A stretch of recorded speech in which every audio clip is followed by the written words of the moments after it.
So I've got hydrogen peroxide, the Thieves concentrated household cleaner, and baking soda.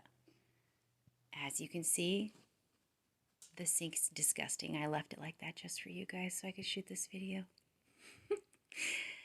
Shake some baking soda in, and however much you want. And then add some Thieves cleaner, and you really only need like some sprinkles because remember, it is concentrated.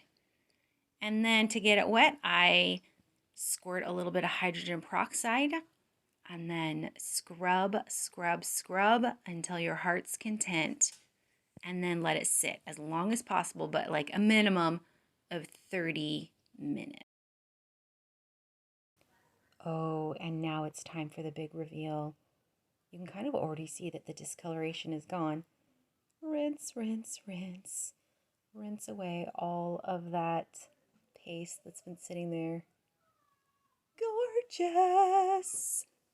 So clean, beautiful, love it.